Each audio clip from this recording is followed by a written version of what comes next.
Daniel wasn't just a prophet, he was like a divine timekeeper. And the moment he died, the countdown began. This was the man who survived the lion's den, who interpreted dreams that made kings tremble, and who saw visions that stretched far into the future. When he closed his eyes for the last time, heaven didn't go quiet. In fact, something powerful began the moment his voice went silent. What if I told you that the most incredible prophecies in the Bible didn't end with Daniel's final vision, but only began after he was buried? From the fall of Babylon to the coming of the Messiah, from the return to Jerusalem to events happening in our world today, Daniel saw it all. And he didn't just see history, he saw our time, right now. But here's the mystery that still amazes believers and Bible scholars. In Daniel chapter 12, verse 4, God told him, "But you, Daniel, shut up the words and seal the book until the time of the end." Why seal it? What was hidden? And more importantly, are we the generation meant to finally understand it? Later in this video, we'll look at one prophecy Daniel gave that might explain the confusion, chaos, and rapid change we're seeing in the world today. So don't go anywhere, because Daniel's story didn't end with his death. It's what happened after he died that changed everything. Daniel lived through the rise and fall of empires. From Babylon's golden days to Persia's growing power, he remained faithful, first as a young exile, then as a wise advisor to kings. He was respected for his honesty, his courage, and his deep connection with God. But when his time came, Daniel died quietly. No crowds, no farewell speech. Just a faithful servant finishing his mission. But heaven didn't forget. Daniel's death wasn't just the end of a life. It marked the end of an era and the beginning of a countdown that still echoes through time. In his final vision, Daniel stood trembling before an angel. What he saw shook him deeply.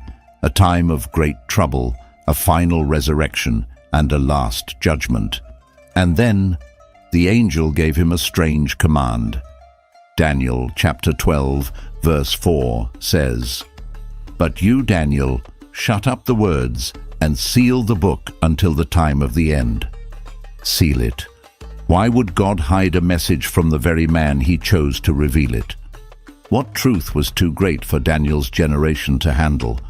What message was meant for people in the future, maybe even us? The book was sealed, but not forever, and many believe that today we're starting to see it open, that the strange symbols and timelines Daniel once didn't fully understand are now starting to make sense. In the headlines, in world events, and even in the things happening around us every day. Daniel didn't live to see the fulfillment of his visions, but the last breath he took carried something eternal, a message that would travel far beyond Babylon or Persia, all the way to the very end of time. Long before the return home, long before rebuilding anything, and even before hope seemed possible, Daniel believed. He was just a young man when he was taken from Jerusalem. His city was destroyed, the temple burned, and his people scattered.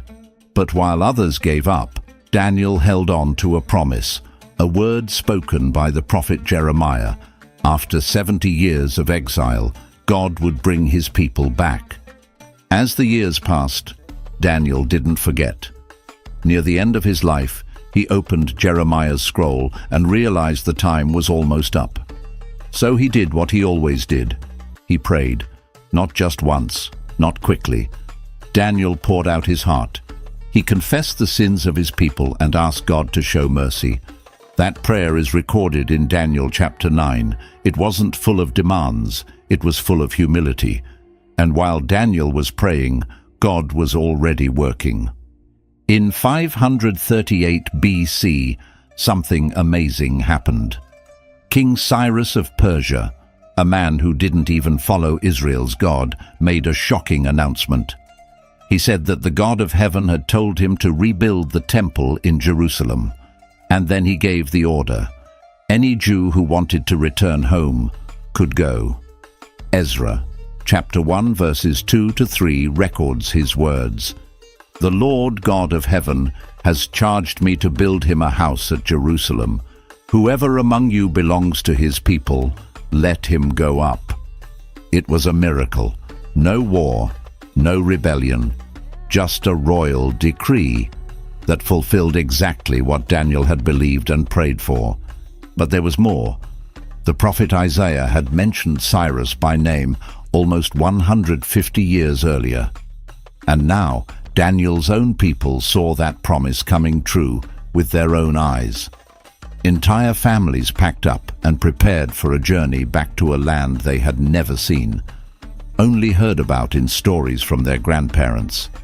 Daniel didn't live to see the return, but his words prepared the way. His prayers helped bring it to life. And that moment marked the first step in a chain of prophecies that were just beginning to unfold. The journey back to Jerusalem was filled with hope. The exiles had returned, carrying dreams of restoration and faith in God's promise. But when they arrived, what they saw broke their hearts. Jerusalem wasn't a city, it was a ruin. The temple, once full of worship and glory, was now a pile of ashes and broken stones. But they didn't come back just to cry. They came to rebuild. Led by Zerubbabel and encouraged by the prophets Haggai and Zechariah, the people started the work. They cleared the rubble. They laid a new foundation. And once again, prayers rose from the place where God's name had once been worshipped. It wasn't easy. Some of the older people wept when they saw the new temple beginning to take shape. It was nothing like Solomon's temple. No gold-covered walls, no ark, no visible glory, just simple stones and tired hands. Haggai, chapter 2, verse 3 captures the moment.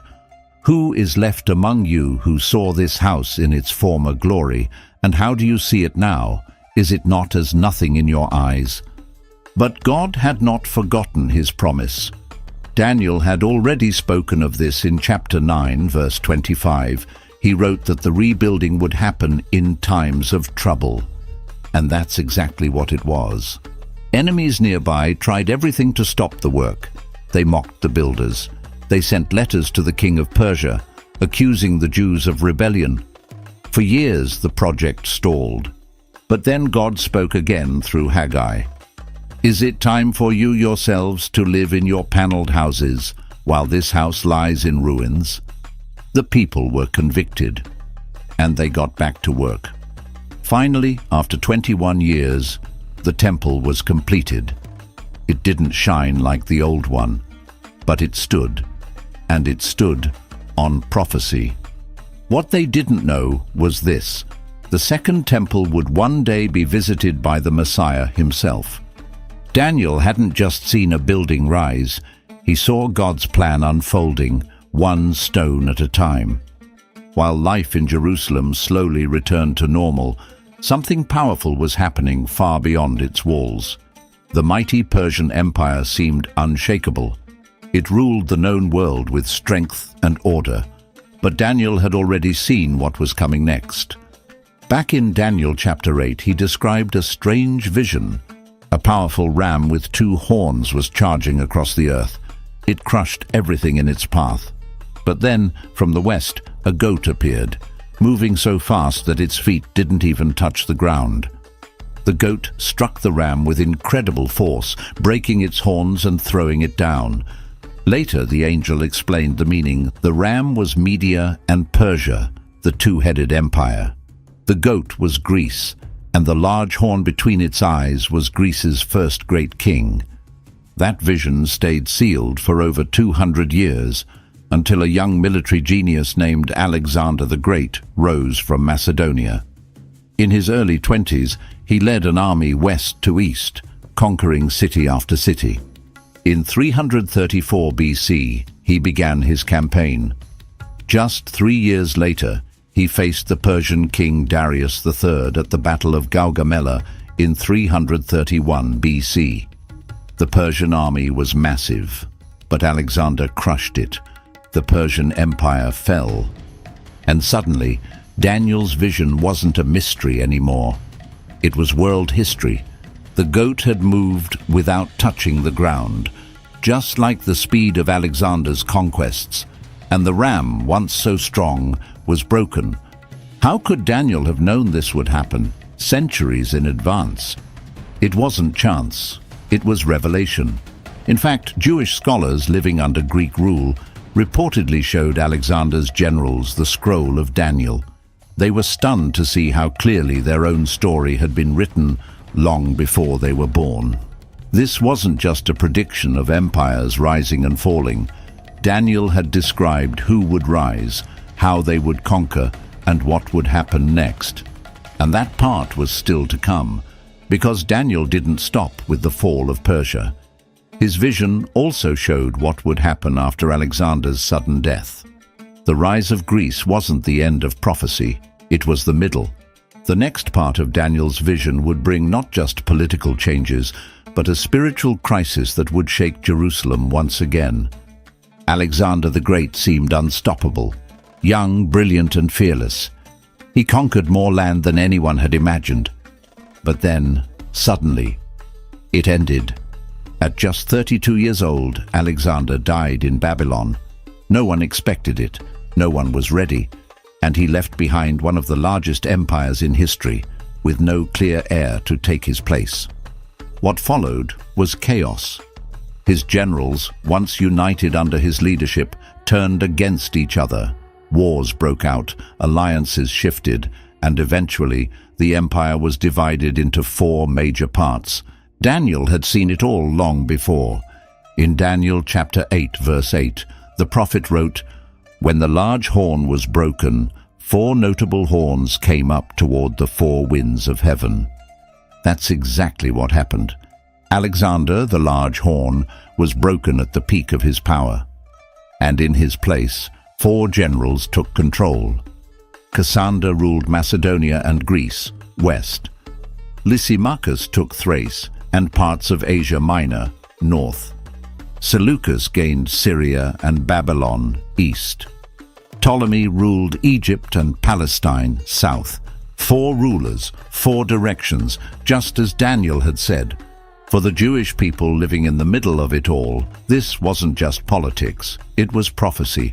The same Daniel who had served Babylon and Persia had now accurately described the rise of Greece and its division. In Jerusalem, scribes and elders began reading Daniel's scrolls with new eyes. They realized this wasn't symbolic poetry, this was history written in advance. And it meant something else too. If Daniel had been right about this, then the rest of his visions might also come true, exactly when the time was right. But one of these 4 kingdoms would soon give rise to a king unlike the others, a man whose cruelty would test the faith of God's people like never before. Daniel had seen him coming too. He gave himself the name Epiphanes, meaning God made manifest. But to the Jewish people, he was nothing close to divine. Antiochus IV rose to power from the broken pieces of Alexander's empire, and from the beginning, his actions revealed his true heart. He wasn't just hungry for control. He wanted to erase everything that made the people of Israel who they were. Their faith, their worship, their identity. At first, he meddled in the temple affairs, choosing corrupt priests who would obey him instead of God. But things soon became far worse. After suffering defeat in Egypt, Antiochus turned his fury toward Jerusalem. He entered the city with violence. People were killed in the streets. The temple was taken over. And in a moment that shocked the faithful to their core, Antiochus built an altar to the Greek god Zeus right inside the temple of the Lord. Then he did the unthinkable. He sacrificed pigs on the altar, something God had strictly forbidden. It was more than an offense. It was a direct attack on God himself. Daniel had seen this moment hundreds of years earlier. In chapter 8, verses 23 to 24, he spoke of a king with a fierce face, skilled in dark schemes, who would rise in the last days of a kingdom and destroy the holy people. Every word came true. Antiochus outlawed the Sabbath. He banned circumcision. He made it illegal to own or read the scriptures. Anyone who disobeyed was tortured or killed. Mothers watched their children murdered. Elders were forced to eat unclean food or die. It was a time of darkness that seemed like it would never end. But even then, the people remembered Daniel's words. In chapter 12, verse 2, Daniel had written that those who sleep in the dust of the earth would rise again, some to everlasting life and some to shame. That hope gave courage to a small group who refused to give in. From the hills of Judea, the family of a priest named Mattathias began to fight back. They weren't seeking revenge. They were fighting to keep the covenant alive. Daniel's vision wasn't just a warning, it became a lifeline, a fire in the hearts of those who still believed God's promises would never fail, even in the face of death. Victory didn't come easily. The fight against Antiochus had cost lives, families, and years of suffering. But finally, the Maccabees, those faithful warriors who had refused to let their worship be silenced, took back Jerusalem. They stood once again on the sacred mountain, staring at the place where God's name had once dwelled. What they saw was heartbreaking. The temple was ruined. Stones were blackened with smoke. Pagan idols still stood. The altar was stained with the blood of pigs. Silence filled the air where once choirs had sung praises. But they didn't give up. They got to work. They cleansed the temple from top to bottom. They tore down everything that had been defiled. They rebuilt the altar. They prepared to bring light back into the house of God. And then came the moment to relight the golden lamp, the menorah. But there was only one small jar of pure oil, just enough for a single day. Still, they lit it, and what happened next became a miracle remembered for generations. The flame kept burning, not for one day, but for 8, just enough time to prepare more holy oil. Daniel had seen this moment long before. In chapter 8, verse 14, the angel had told him, "It will take 2,300 evenings and mornings, then the sanctuary will be cleansed." And now it was. From that moment, the celebration of Hanukkah was born. Not just a festival of lights, but a testimony that God keeps his word. In the middle of fear, faith had won. In the middle of darkness, light had returned.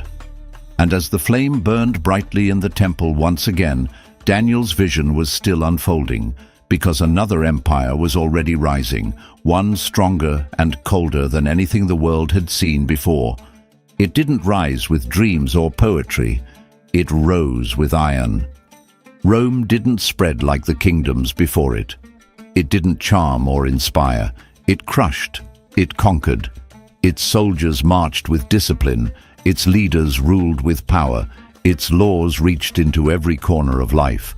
Where Rome went, it didn't just take land, it took control. And once again, Daniel had already seen it. In chapter 2, verse 40, he described a fourth kingdom, strong as iron, breaking everything in its path. And in chapter 7, verse 7, he saw a terrifying beast, unlike anything else, with iron teeth that devoured and trampled whatever was left. This wasn't like Babylon or Persia or Greece. It had no beauty, no elegance, just strength, fear, and control. And eventually, Rome reached Jerusalem. In 63 BC, Roman general Pompey entered the city. The Jewish people lost their independence. Rome took over. Its officials ruled. Its taxes drained the people. Its presence was everywhere, on the streets, in the temple courts, even in the hearts of the people who wondered if God had abandoned them. Herod, the puppet king, rebuilt the temple, not to honor God, but to impress Rome. It looked grand, but something was missing. The people felt the weight of oppression. They studied the scriptures more closely, and the more they read Daniel, the more they realized they were living in the days he had described. But Daniel hadn't just seen an empire. He had seen something greater hidden within it. In the middle of this beast, he saw a vision of hope, a Son of Man coming with the clouds of heaven, given authority and a kingdom that would never pass away. It was a glimpse of something eternal, something the empire of iron could never crush. That moment was drawing closer. Rome was not the end, it was the stage. And the next prophecy Daniel had written, the one about the coming of the Messiah, was about to take shape right in the heart of this cold and brutal kingdom. In his later years, Daniel received one of the most detailed and astonishing revelations in all of Scripture. While praying about the future of his people, the angel Gabriel appeared to him with a message, one that included a timeline, not just about rebuilding Jerusalem, but about the coming of the Anointed One, the Messiah. Daniel chapter 9 verse 24 speaks of it clearly. 70 weeks are determined upon your people and upon your holy city. These were not literal weeks. They were symbolic of years, 70 sets of 7 years. And Gabriel explained that from the moment a command was given to rebuild Jerusalem, there would be 69 weeks, 483 years, until the arrival of the Messiah. And then it happened. Right on time, a child was born in Bethlehem. He grew up in a small town called Nazareth. And when the time was right, he stepped into history, not as a political leader or a general, but as a teacher, a healer, and a savior. He spoke with authority, he calmed storms, he forgave sins, he raised the dead, and he often called himself a name that sounded strange to some, but familiar to those who knew Daniel's writings. He called himself the Son of Man. Daniel had seen that title in chapter 7, verse 13. A divine figure coming with the clouds of heaven, given everlasting dominion. Jesus wasn't just quoting Daniel, he was identifying himself as the one Daniel had seen in his vision. But then came the moment that shocked even his closest followers. Daniel had also written in chapter 9, verse 26, "After the 62 weeks, the Messiah shall be cut off, but not for himself." And that's exactly what happened. Jesus was arrested, beaten, and crucified, not for his own sins, but for ours. As he hung on the cross, it looked like a failure, but it was actually the fulfillment of prophecy down to the very year. The temple veil was torn, the earth shook, and everything Daniel had seen became clear. The Son of Man was not here to destroy Rome. He came to defeat something much deeper, sin and death. The prophecy that had been sealed for so long was now wide open, and those who had ears to hear began to understand. This was not just history unfolding. This was heaven touching earth. But Daniel's vision didn't stop there. Another part was still waiting to be fulfilled, one that would come with fire, judgment, and the fall of the city that had rejected the very one sent to save it. It didn't take long after the death and resurrection of Jesus for the warnings to become real. Daniel had written about it centuries before. In chapter 9, verse 26, he spoke of a coming ruler whose people would destroy the city and the sanctuary. Jesus himself repeated the warning with urgency.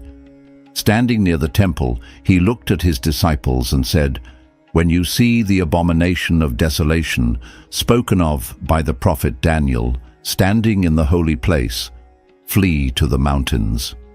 The signs were everywhere. Rome grew restless with Judea.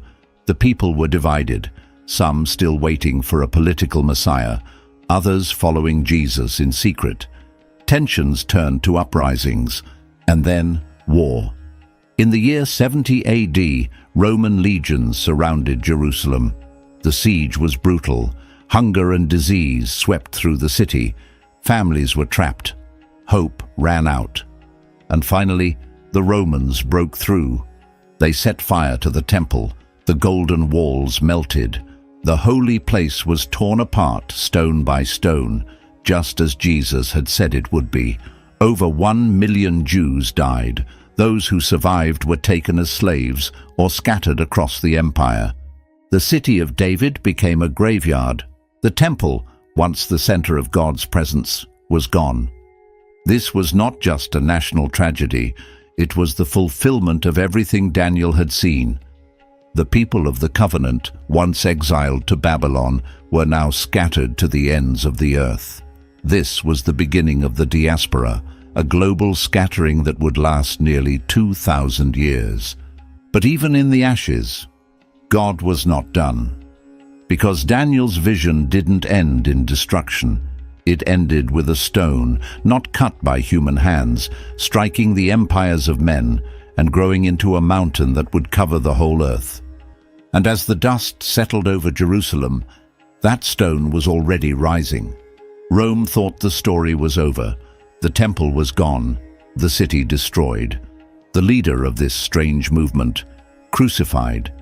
His followers scattered, nothing remained. But prophecy said otherwise. Daniel had seen something different. In chapter 2, verses 34 and 35, he saw a stone, cut out without hands, that struck the empires of men and grew into a great mountain, a kingdom that would never be destroyed. That stone was already moving. After the resurrection of Jesus, his followers didn't vanish. They grew stronger. Fishermen became preachers.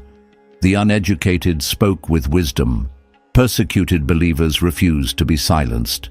Every time Rome tried to crush them, the message only spread farther. The gospel traveled from city to city, crossing borders and languages.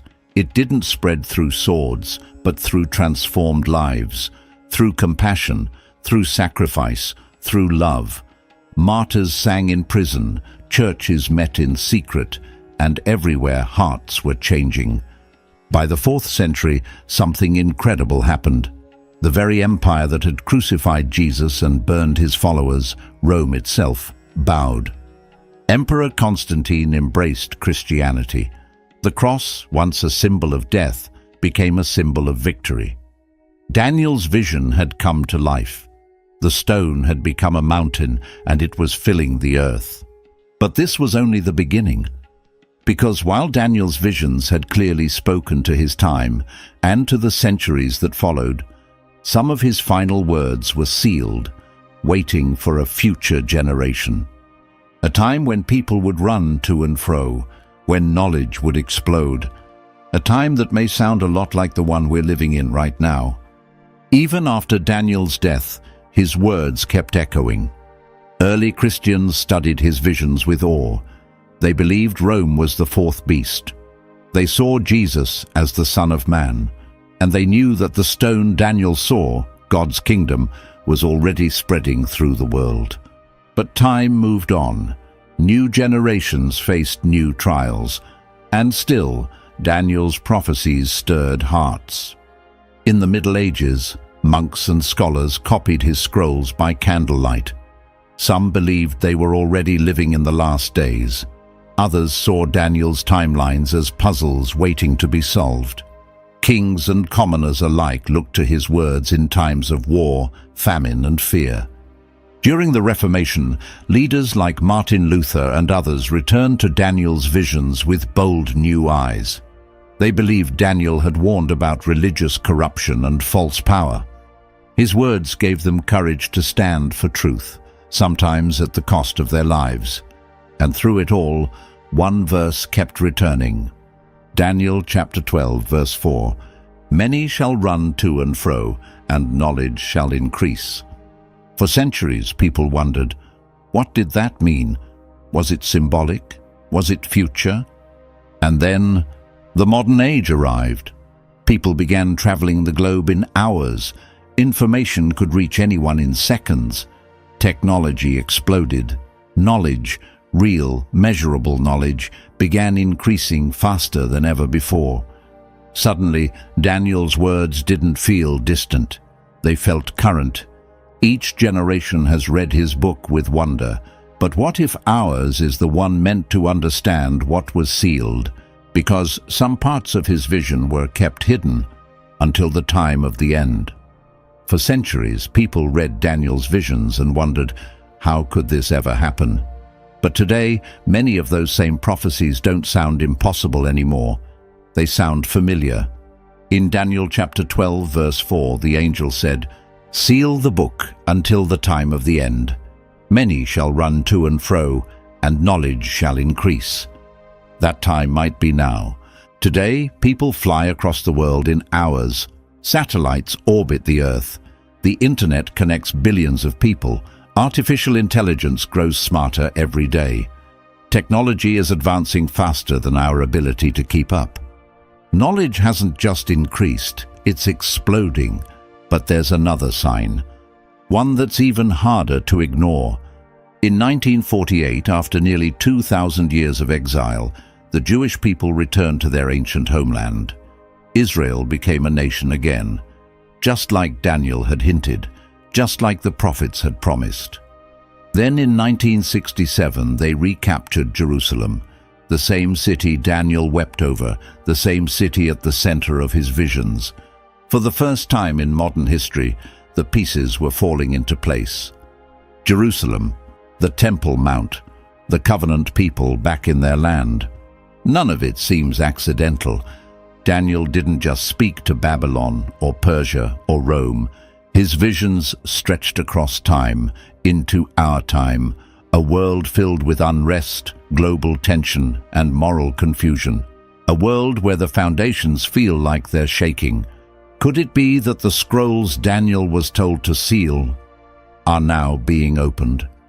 Because if his words spoke truth about kingdoms long gone, maybe they also speak truth about what's still ahead.